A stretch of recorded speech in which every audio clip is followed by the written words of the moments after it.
Welcome to my channel, where we discuss everything and all things politics, economy, and development in Nigeria and around the world. At this time, when everybody's talking about Simon Ekpa, who is the detained Prime Minister of Biafran government in exile, and the detention of Nnamdi Kanu, who is the Indigenous People of Biafra leader who is detained by the Nigerian authorities. It is also important for people to understand where the rain started beating Southeast and Nigeria, in particular, Southeast in particular. If you are observant, you will note that Southeast was relatively peaceful. Southeast was relatively a peaceful part of Nigeria. Despite all the agitations and what have you, Southeast was relatively peaceful. When the problem started for Southeast was when Nigerian government started what they call Operation Python Dance. It was from that Python Dance that things began to get out of hand in Southeast. And it culminated to Nnamdi Kanu being arrested, being granted bail, and then there was allegation of military trying to allegedly kill him, and they invaded his house, which his lawyers have talked about severally, and he escaped for his life. That was how Southeast was relatively peaceful, one of the most peaceful part of Nigeria. Then, after Nnamdi Kanu left or escaped, things were normal in the Southeast. Of course, Nnamdi Kanu was still doing his thing, doing his broadcast or whatever, and social media broadcast to his followers. But things again escalated in 2021 when the Nigerian government under Muhammadu Buhari renditioned Nnamdi Kanu back to Nigeria from Kenya and detained him ever since.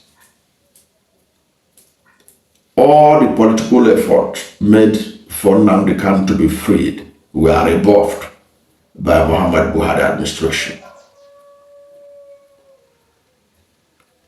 It now became a political game between the Buhari administration and the people of Southeast.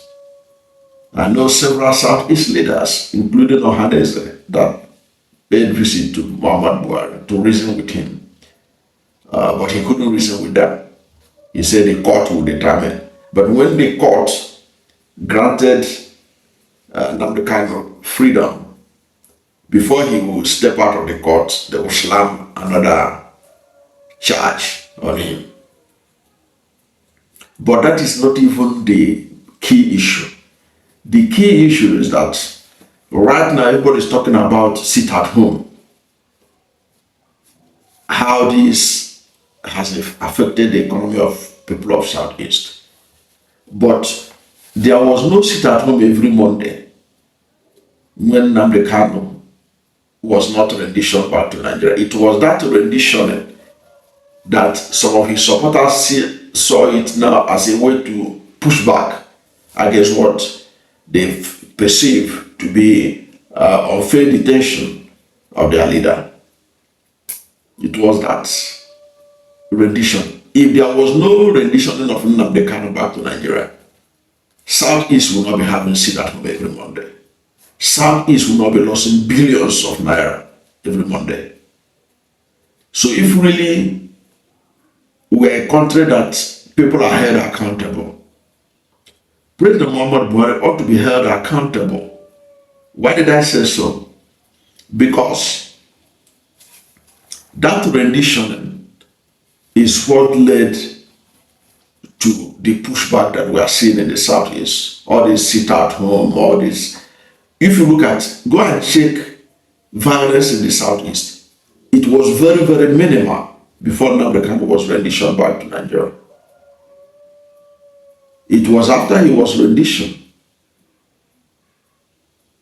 that his supporters began to react and began to force even anybody that the day they will bring him to court, they will say nobody should open shop that day. Nobody should go on any business.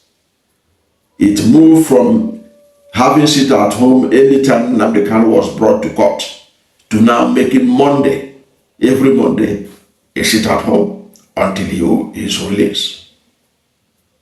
Now, Southeast economy is hurting. The Nigerian economy is hurting. But nobody talks about Muhammadu Buhari's role in this. Because ordinarily, if you believe that Nnamdi Kanu is a terrorist, you approach the Kenyan government. Kenyan government would have followed a due process so that Nnamdi Kanu himself will be aware. If they held him in Kenya, Nnamdi Kanu can also appeal against being deported to Nigeria. Everything will follow the due process. Everybody will know what was going on. But no, we're a country that operates on impunity, especially under Muhammadu Buhari. Now he has done his 8 years, he's gone. But the crisis he left in the Southeast is still persistent. And people are looking up to President Bola Ahmed Tinubu to sort out the problem, to free Nnamdi Kanu. But Tinubu is prevaricating. He is pandering to some political interest. I understand that there are some people in the north that don't want him to release Nnamdi Kanu. There are also some political leaders in the southeast who are playing politics with who don't want him to release. So many conflicting situations. But at the end of the day,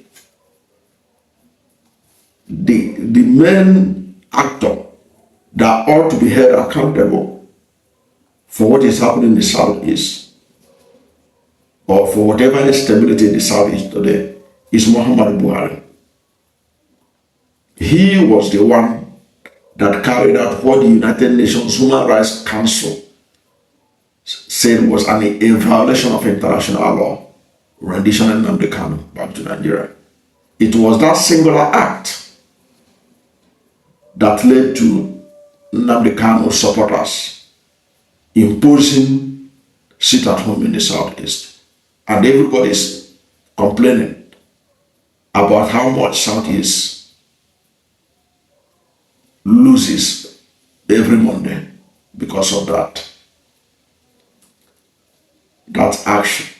While one does not, I'm not in any shape or form saying that people, non-state actors, should take law into their hands and forcing people to sit at home or whatever. The truth of the matter remains that the action of Buhari created the crisis we have in Southeast today. And he has not yet been held accountable. I don't know what to think about this. Do you think that Muhammadu Buhari should be held accountable for the crisis in the Southeast? Because if this were to have happened in the United States, look at how Trump was held accountable for his administration. There is no doubt that Buhari would have been called upon to be held accountable. Perhaps the reason why he has not been held accountable was because of the sensitivity of the issue at stake. But I can tell you for free, if it's another country, he would have been held accountable. That's my take. I don't know what you think. Whatever is your position, let's hear from you at the comment section.